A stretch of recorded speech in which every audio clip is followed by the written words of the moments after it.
Hello everyone, welcome to my hobby blog. Today we're talking with Will again. This is the first time in months Hey. that we've talked, and I'm excited.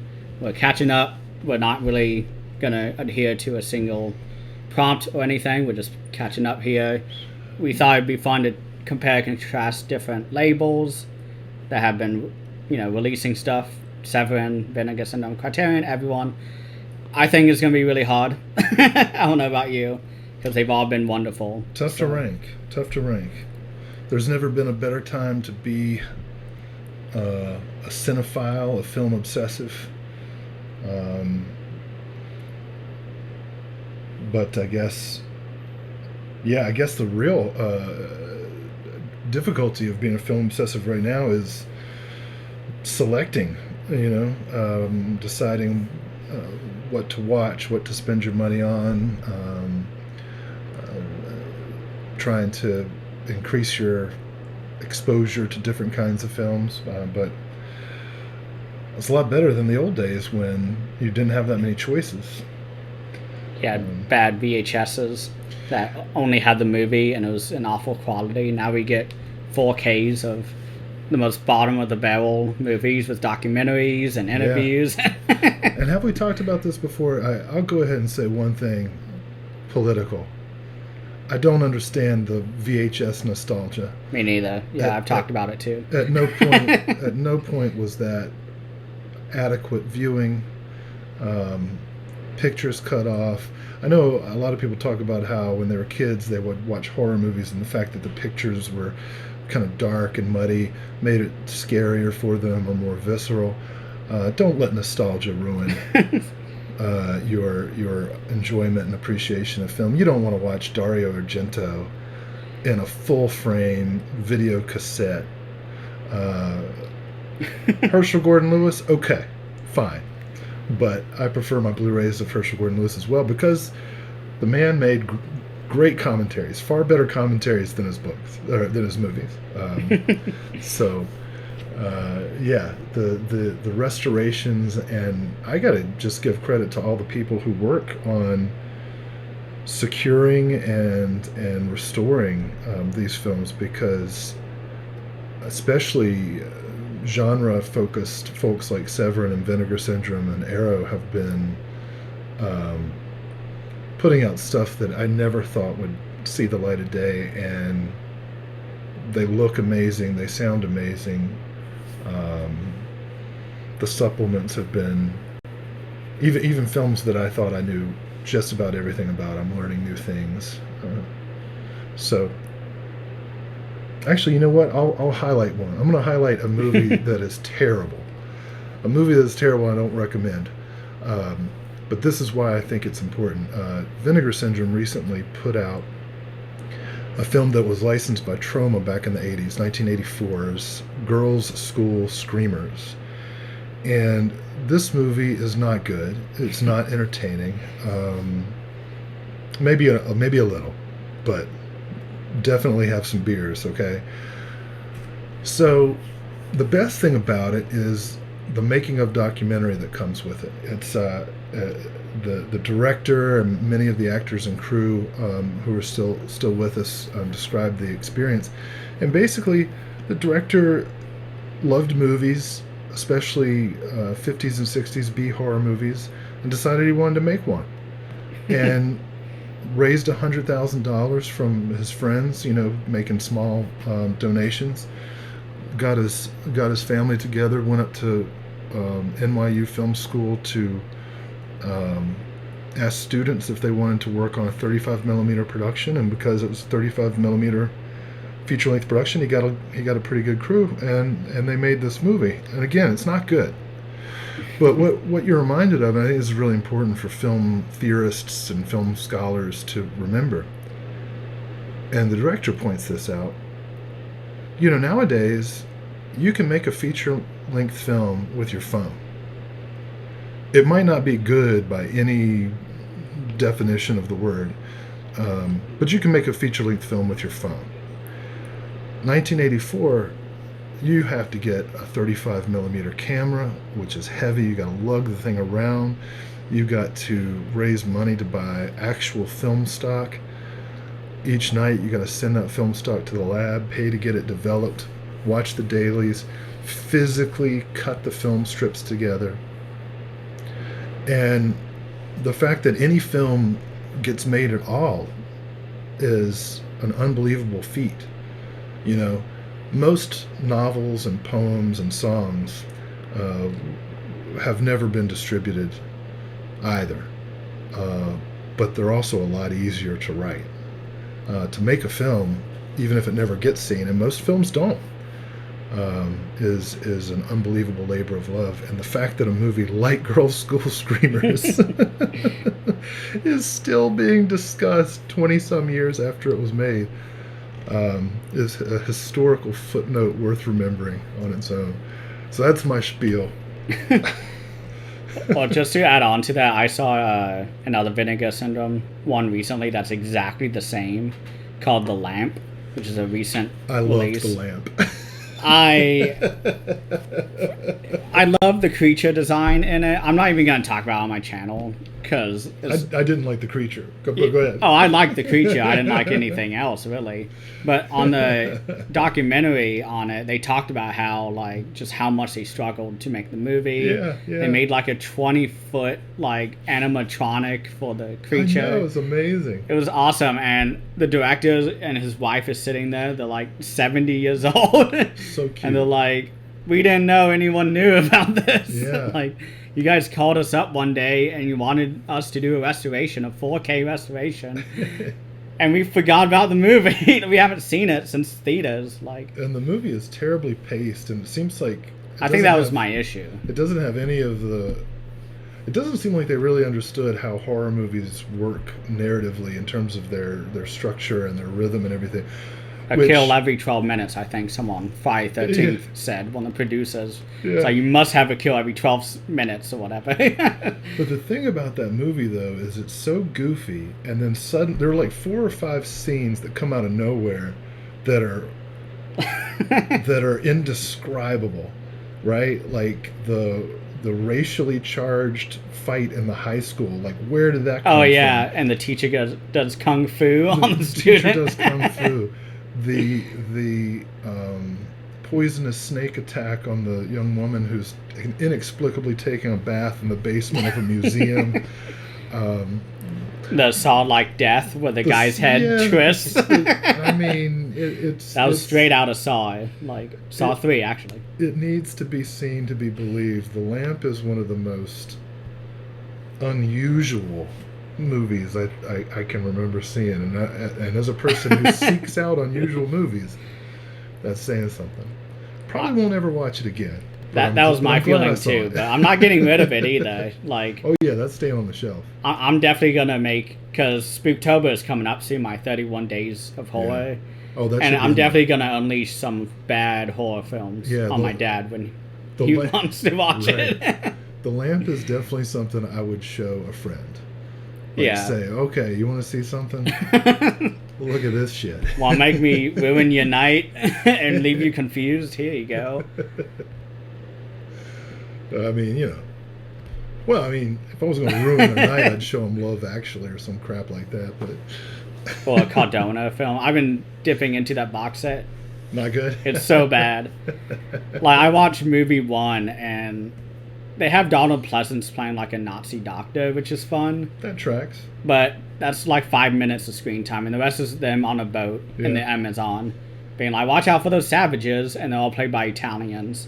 Yikes. And it's really bad, and makeup and stuff, indigenous makeup. Yeah. And it's really bad. It is extreme. I know we've talked about this before, but it deserves repeating. It's really amazing how, because major studios keep their films under such tight wraps and only release things if they think they're going to make a certain amount of profit, it's so much more difficult to find restored editions of mainstream classics, stuff from the classic studio era, whereas these genre companies are able to track down and release all of these both great and awful exploitation and horror movies from every era, and we're getting to know all this history that has never been written about or acknowledged, or if it has been written about, it's been with smaller press books and not given serious consideration in film studies. So that's been really interesting. And then this past year, the release docket of these companies has been remarkable. I mean, we're seeing a lot more themed box sets, like the Shaw Brothers. I don't think that's one director. That's like a slew of directors, actors, all that. So we have the folk horror collection coming out. That folk horror which is like 30 movies. Like, and so many of them. It's insane. From underrepresented film cultures. I mean, you're getting from the former Czechoslovakia. You're getting films from Poland.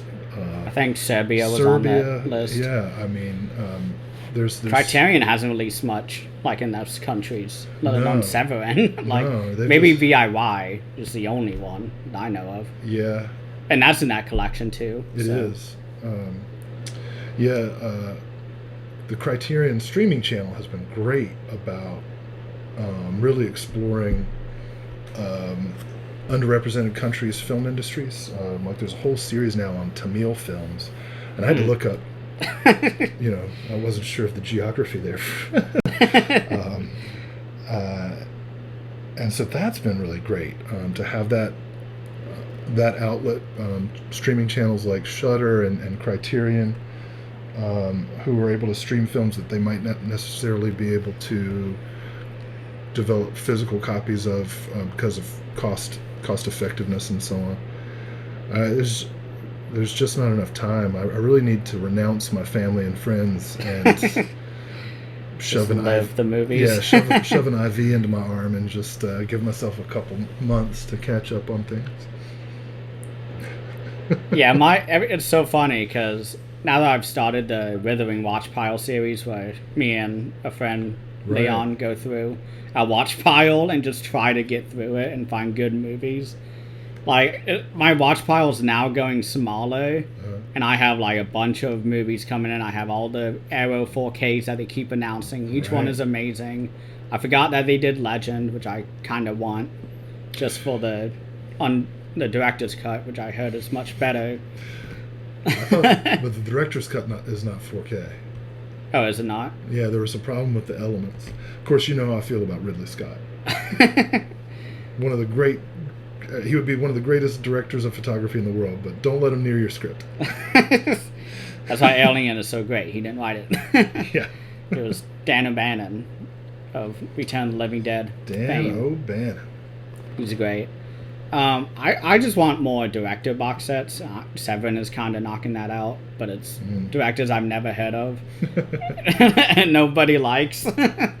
But like Criterion's doing a little better. I'm a little more optimistic now that they announced Citizen Kane and the 4K finally. They're 2 years late on that, but better late than never, in my opinion. But I'm excited. I mean, I think the biggest thing nobody's talking about is how Citizen Kane was announced along with the David Lynch movie for 4K. Yeah. And so it validates my love for Lynch, because my dad thinks it's like bottom of the belly. He hates Eraserhead. I make him watch everything David Lynch, and he's like, I don't know about this guy. And I'm like, hey, it was also announced with Citizen Kane, best film of all time. Like, there's merits to this, like, director. Try the straight story. That's how I get resistant people. They just announced a Blu-ray, so yeah, I'm really excited for that, but it's really expensive to, like, ship it over here. You said that was an Australian release? Yep. Yeah, hopefully we'll get it over here before too long. It's region A, though. That's the issue. Like, if someone in America could buy another copy, I'll pitch in. Yeah. So, because it's like $20 just for the shipping. Like, that's significant. Because I know Japan does a lot of good region A stuff, but like, it's really expensive because, I mean, they're still in lockdown and stuff because they're actually serious. It's not the best time to be a film lover's bank account. Yeah. That's the flip side of things. But I will say it's nice of Vinegar Syndrome to do any time it's above $50, just free shipping, no matter what. Oh, sure, yeah. I mean, I bought $500 worth of stuff on the last sale, Holy and cow. it was free shipping. I was like, this is great. I just kept adding newer orders to the original one. Don't forget to pay your power bill and get some groceries. Yeah, it's getting tough because you want to be selective, but at the same time, a lot of this stuff is so enticing. For example, that Severin folk horror set. I had seen maybe 3 or 4 of the movies listed in there. I've seen one. And yeah, I have to get. They have a 100-page book all about the genre and documentaries and TV shows, and very exciting. And they're it's insane. And before that, they're putting out 2 more Jess Franco movies. I'm very excited about. That will give me exactly 100 movies directed by Jess Franco. I have one Jess Franco. I don't say this to make anyone envious, rather to say it as a warning to let you know what kind of person I am. I collect Jess Franco movies. I think. See, I've only seen Vampiros Lesbos, which I saw in the very beginning. And you thought that was pretty boring, right? Yeah. And now that I've seen a lot more sexploitation, especially recently, I accidentally got Malabimbo, which I didn't realize was a porno, and I watched that, and I was like, I can see the allure now. It wasn't though. It was. But it was it was just soft, kissing. It was softcore, and then I think the edition that this is the Vinegar Syndrome edition, right? I have the 7. Oh, right. This is a very early 7. Right. Vinegar Syndrome doesn't put out Malabimbo, do they? Well, he did Malabimbo, yeah. Vinegar Syndrome. Okay. But the Severin edition has those hardcore inserts, right? Or I was talking about the Vampiros Lesbos was on Severin, and Vinegar Syndrome has the hardcore stuff. Right. Malabimbo is both, but the hardcore is only with Vinegar Syndrome. Yeah. So it wasn't intended. I gotta make sure get the hardcore stuff, of course. Take my picture off of this thumbnail.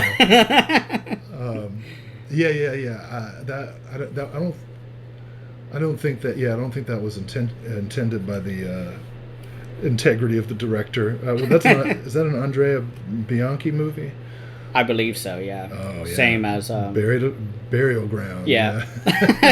Another movie my soul left my body when I was watching. To bring things back to Jess Franco. Let me make sure that I'm correct on this real quick.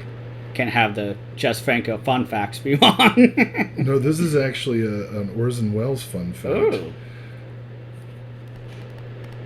I think. Oh yeah, well Jess Franco's involved in that too. I'm not surprised now. No. Yes. So Orson Welles, in part to raise money for his version of Don Quixote, which he was making with Jess Franco on the crew. Oh my God. He starred as Long John Silver in the 1972 version of Treasure Island, which was directed by, you guessed it, Andrea Bianchi. Oh. Actually, Andrea Bianchi is one of 3 directors credited, along with the other great Italian genre guy, Antonio Margheriti. So I know that's on Criterion, isn't it? Treasure Island? No, not this one. Not the 1970. No, there's no Treasure Island on Criterion. I swear there was. And then the other credited director is a British director, John Howe, who did Dirty Mary, Crazy Larry, Legend of Hell House, Twins of Evil, American Gothic. A lot of good stuff. So those 3 directors, oh my gosh, directing Orson Welles as Long John Silver in Treasure Island.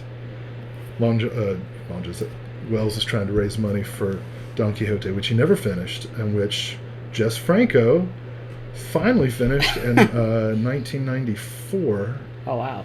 And it has been released on DVD, but not Blu-ray yet. It is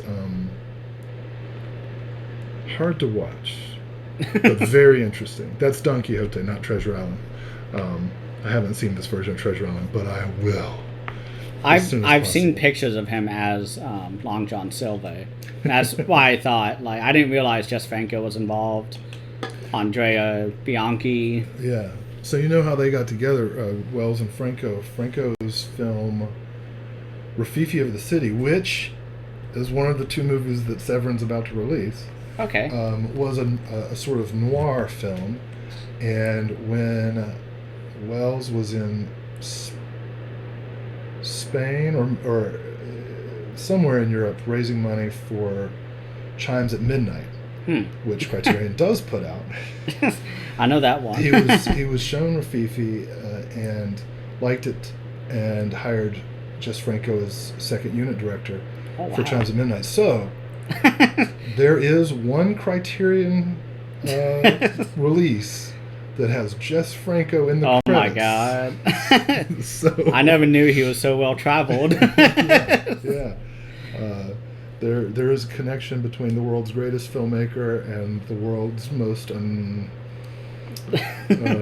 polarizing film. Actually, they're, you know what? We can say that they're both polarizing. Polarizing filmmakers. Although I kind of love Orson Welles, but I've only seen Citizen Kane For sure. and his unmade movie, which the documentary that Peter Bogdanovich made was just insane. Well, Touch of Evil. All the Touch of Evil is the one you want to see next for sure, and the Magnificent Ambersons as well. Are they on Bluray? Yeah. Yeah. Yeah. Okay. And Magnificent Ambersons is on Criterion, so. That was like the first one, right? Oh no, that was Grand Illusion. No. The first spy number. Yeah, no, Magnificent Ambersons is pretty recent. Touch of Evil is his noir, and it's got a great cast. Barbara Stanwyck. Of course, the studio made him cast Charlton Heston as a Mexican, so it's Charlton Heston with skin bronzer. Oh God. I think it would not be an exaggeration to say it's kind of offensive, but it was forced on Wells by the studio, who wanted a bankable star. So he got Charlton Even though Heston. it's Orson Welles, the greatest director. Because in the documentary they showed how Orson Welles went up like to the Screenwriters Guild or whatever during an award show and was like, "Hey, I need money for my final movie. Like, this is all I need." And everyone clapped and was like, "Wow, you're so amazing." Got no money at all. Never gets money because he. Yeah, I mean his career was pretty much destroyed in the aftermath of Kane and Magnificent Ambersons. And then when he would get money, he would go over budget. He'd disappear, spend it all on food and wine. You know, sleep in Peter Bogdanovich's guest bedroom. Yeah, what a character. One of the most interesting final film appearances of any director as the voice of Unicron in the 1986 animated Transformers movie. Oh yeah. And given Orson Welles' girth when he was older, the fact that he played a robot world that eats worlds, I guess becomes a little bit poetic. But it's good to know that there is a movie out there that has Orson Welles and Judd Nelson together. Transformers the movie, 1986. There's a lot of weird connections that like you find in these special features. Yeah, for sure. Like I was shocked that there was no connection between Wishmaster and the lamp. Just go back to that, because it's just exactly the same, but 10 years apart. Like exactly. I gotta tell you. Like. I gotta tell you, I'd rather watch The Lamp. Really?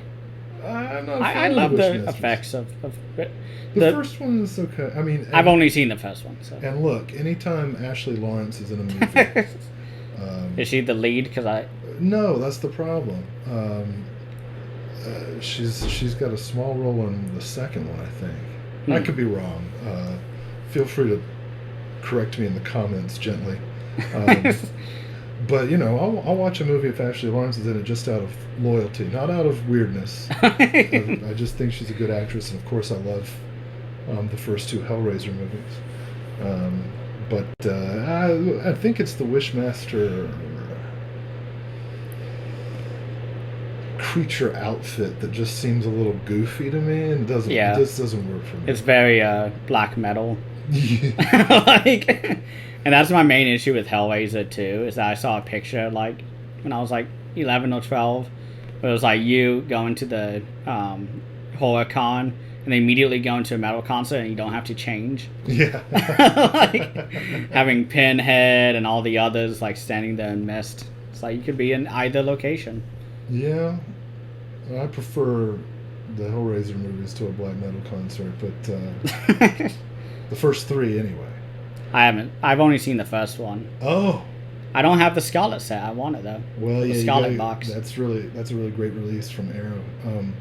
Hellbound Hellraiser 2 is one of the all-time great sequels. If you look up any list of like best sequels, best horror sequels. You don't like Exorcist 2? I know that one's awful. I don't hate The Exorcist 2. I think Exorcist 3 is pretty good. I haven't seen that one. I've been Legion, the one that William Peter Blatty directed, is pretty good. Hellraiser 3. I like a lot. Yeah. Now, are you familiar with the backstory of Hellraiser 3? I only know that you said that it perfectly described Greensboro. That's right. Hellraiser 3 was filmed in Greensboro and High Point and subtitled Hell on Earth. I always find that funny. And you can see there's a sequence where you can see downtown Greensboro. Oh, wow. Circa 1993. It's on like East Market Street. Or West Market Street, sorry. I mean, you can recognize the intersections. And the Cenobites are doing their thing, and you're like, yep. They fit in. it's gentrified now, but downtown in 1993 was pretty desolate. So I guess that's what they were going for. They're like, here's a disadvantaged community. Let's make a Hellraiser movie. They did Candyman a little more tastefully. I'm looking forward to the new Candyman. I've heard aside from the ending, it's really awesome. Don't tell me. I haven't seen it either. Well, I didn't know there was an ending problem. I really liked the first two Candyman, and the sequel, the second one was really good, and I appreciated its acknowledgement of the horrors of racial history. Mm-hmm. And so I'm kind of excited that this new one is explicitly about the impact of gentrification. So that's a nice transition from Hellraiser 3, the gentrification of Greensboro, to the new Candyman. Not to get political or anything, but I like the Shout Factory release of Candyman because they have an interview with two African American scholars, I believe, and they talk all about like what the movie meant to like the African American community, and I was like, I didn't know any of this. Like, this is not something that I, a white male, ever hear about, like unless I seek it out. Yeah, or it's included in the supplements. So exactly, and that's why, going back to the original premise of this conversation, that it's not scholars that are putting together these releases. It's fans. It's independent critics, because you look at the first 50-60 years of film scholarship, and it's all white men, and older too, right? And it's not until now that you can find out, oh my gosh, there were more women directors in the silent era than there have been in the entire sound era. Why is that? Right? That's a question that needs to be asked. There were more black and African American directors during that time. Why was that? Why is it? I know Criterion the channel just did a retrospective on one of the directors from the 1920s all the way to the 40s. Oh, I'll have to check. I was like, is it Oscar Micheaux? I think so, yeah. Oh. I just remember it was Oscar something. But I was kind of like, I never would have heard of him, if it wasn't for Criterion. And the history is hidden from all of us. And that's another reason that this stuff is so important. It's not just the schlocky horror movies. It's the opportunities that underrepresented filmmakers get too. And in independent and exploitation movies, there are more opportunities, ironically. I mean, Frankenhooker, a movie on the surface is super schlocky and all that, but really about like body image and sex, like how men change female bodies to their sexual desires. Yeah. Yeah, You know, it's, like on the surface, yeah, it's a fun, you know, whatever. But that's a and brain damage is all about substance abuse. Right. I mean, I don't Yeah. know what Basket Case is about. uh, I'll leave that one to Joe Bob Briggs to explain. Yeah, Frankenhooker, you know, every single time I show that in class, people are surprised at how much they like it. Yeah, because I remember that was the first time I ever saw it was in one of your classes. I was shocked, like that a movie had so much to say, and it's called Frankenhooker, and it has a goofy, you know, cover and everything. Mm-hmm. At least on the Arrow one, it's the main woman with the mouth, you know, way open, That's right.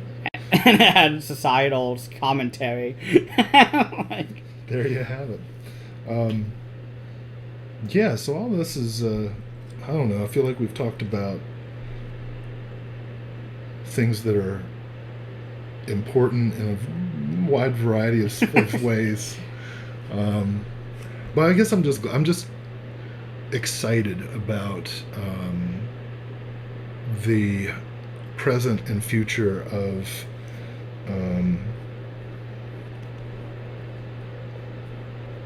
access and film preservation.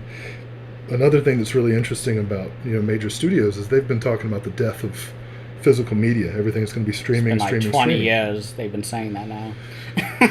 Well, from their Well, point almost. from their point of view, I guess it's true because they don't make money to the scale that they want, right? If you release a Blu-ray of, say, a catalog film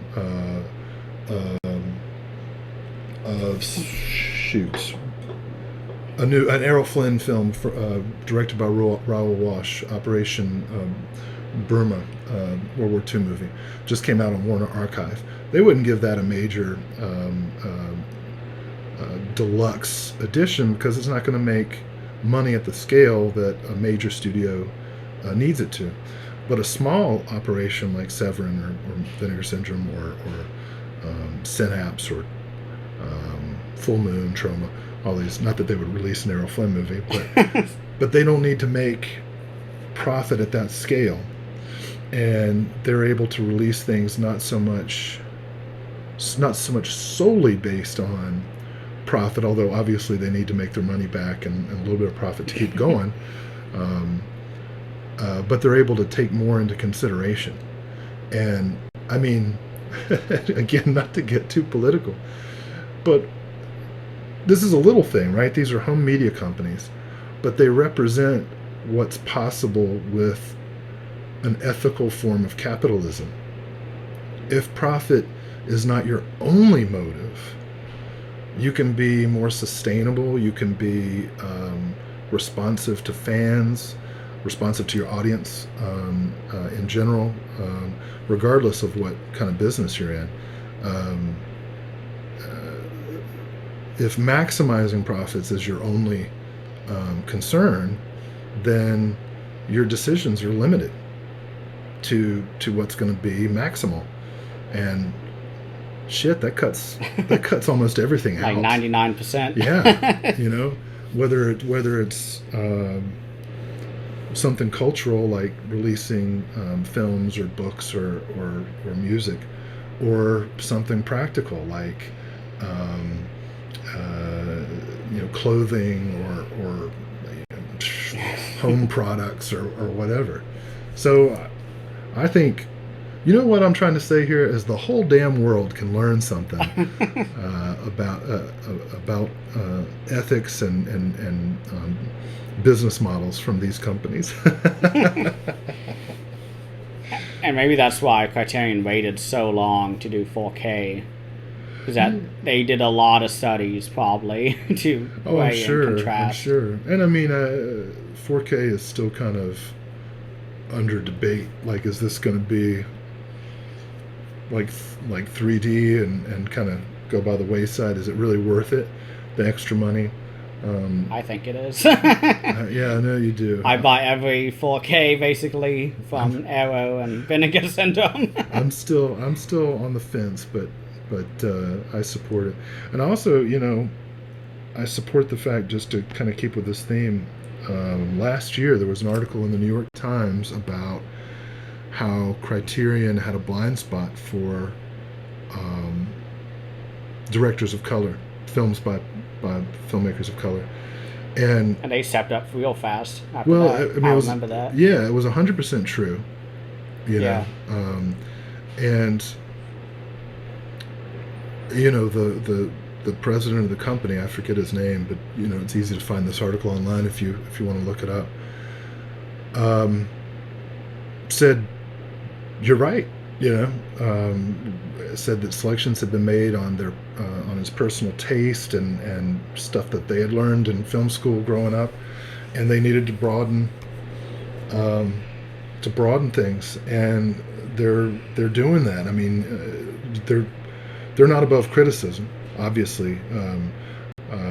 I give them credit for the response and for the work they're doing, but I'm not suggesting that Criterion or any other company is perfect. But they're doing it. They're releasing more films by non-white directors. They're releasing more films from non-Western countries, slowly but surely on the physical media front, but super fast on the streaming channel. Instantly, they had a Afrofuturism set that was like 20-something films, right, in the 50s and 60s. Yeah, and they're still not immune to criticism. You can accuse them of tokenism or anything, but give them. I'm giving them time because I'm already seeing. I personally, and I can't speak for anybody else in the world, I personally am seeing stuff that I never would have thought I'd see. I'm happy to have that opportunity, and I hope that it keeps going, and I hope more companies follow their lead of stepping up. I don't think that we thought this was what we were going to talk about. Well, I'm happy either way. Let's conclude. So I think one of the questions you asked prior to this is, who has had the best year out of the small boutique film releasing companies? Arrow, Vinegar Syndrome, Severin, Criterion, and then the smaller scale ones like Synapse, Blue Underground, who only 88 films. 88 films. Well, let's not forget Error 4444. Yeah, they have one release. But I'm really excited for them. I'll buy anything. Took a while to get out, but it looks great. What's the name of that film? Anatomia Extinction. That's right. The documentary is probably the best thing because it compares and contrasts that movie and Tokyo Gore Police. Cool, very excited. With the director actually leading it, That's one cool. else. So that's cool. And I'm very excited because it looks like Centipede Horror is coming from them soon. Anyway, so we wanted to say who we felt like had the best year. I've dominated this conversation, Christian. You should go first. I haven't picked up as much with Arrow aside from the 4Ks. I got Dune. I got Tremors that came out this year, I believe, like late last year, early this year. I have a lot of the Dario Argento 4Ks coming. Oh, wow. Yeah. But aside from that, I haven't really gone much. I mean, I've gone I don't have the Cold War Creatures set. I'm holding in my hand 4 films from Sam Katzman, the Cold War Creatures set, yeah. We've got the Shaw Brothers set coming soon. I can't wait for that. The William Graphic Collection is coming the Yokai Collection, which is Japanese demons. Right. With Takashi Miike, so I can't wait. The best kind of demons. But I think I'm going to have to go with Vinegar Syndrome. I've discovered the most of my favorite movies of this year through them. I mean, Six String Samurai, The Caller. I wouldn't have to look at the list of movies I've seen from them, but I had 4, maybe 3 releases of them. Yeah. At this time last year. Now I have almost 50, and most of them I've really enjoyed. So with Criterion, it's like half and half. Like I have to be really in the mood. It's not every day I can watch a 8-hour, Human Condition, or a 3.5-hour Seven Samurai. Although I could watch that any day because I love it. But like Criterion is a lot more higher brow, I think. Sure. But which is great to have these different audiences, different genres represented. Because it's hard enough to choose who to buy from. Arrow's had a great year. The Vengeance Trails Spaghetti Western box set as well. So many things coming out. I love the Tsukamoto collection. Yeah. Because we're including September to this September. Oh my gosh. That set just was insane. If that's the case, then Vinegar Syndrome's going to be top of the pack just because of the Beastmaster 4K. Oh my god. In my book. They've had such a great run. The six string samurai release. That one was probably one of my favorite. I think I like it more as a set than Beastmaster. I like the movie more of Beastmaster, but the documentary is just a lot better, in my opinion. And I think, too, as we were speaking about before, you also have to give credit to Vinegar Syndrome for their partnering to help distribute films from these really small Heavy labels. Trip, one of my favorite movies of all time. You got your Heavy Trip. But what's the label that's mostly LGBTQ themed? Oh, Altered Innocence. I have fantastic adoration stuff from them that I have to watch. So they just much, announced like Tiger with the white tigers or something. So much cool That looks stuff. insane. And I saw, oh my gosh, I hesitate to say it, maybe 10 people in the country will know what I'm talking about. They seem to have gotten involved with William Hellfire. They're working to release Duck, the Carbine High School Massacre. Oh yeah, the first film made about the Columbine shootings back in 1996. I read the description for the release. I was like, no, that looks really sleazy. I've seen it, and sleazy would be giving it a lot of credit. Oh my gosh. But it's also interesting. I guess historically it would be very interesting. So Vinegar Syndrome, hats off. A lot of credit too to the smaller scale. Blue Underground's been upgrading many of their titles to 4K. Their Fulci stuff, the Maniac Cops, the Zombie. the Dead and Buried. Right, Final Countdown, which is great. Synapse, which only releases 1 or 2 films each month or even each quarter. They've got a new 4K double feature of the Demons films, which is amazing to see. They did a great steelbook of Let Sleeping Corpses Lie. I love the 4K of Suspiria. Oh my god. Like, as you said earlier about the VHS, like, you don't want to watch Dario Argento, because from each format, the colors are better. It gets better and better. So I saw it for DVD for years, and I finally upgraded to 4K, and it was, like, totally different. Yeah, a film like that a much better movie. A film like that is the one to showcase the differences in definition. But let's not forget Severin, who has also really upped their game in the box set department with Al Adamson, Andy Milligan, Christopher Lee, gotta throw that in. The Christopher Lee set, my favorite one. Now the full horror set, and they've been teasing this. They haven't officially announced it, but they've been teasing the Black Emanuel upgrades. They already have 2 standard definition sets of Black Emanuel films with Laura Gemser. I don't know anything about this. Well, it's a very specific audience. But trust me when I say they need to be released. They don't necessarily need to be seen by everyone. So, much respect to all of these companies. I can't think of anybody I want to criticize or shame. And, studios like Full Moon and Troma have been putting out cool stuff as well. Still waiting on Killer Condom.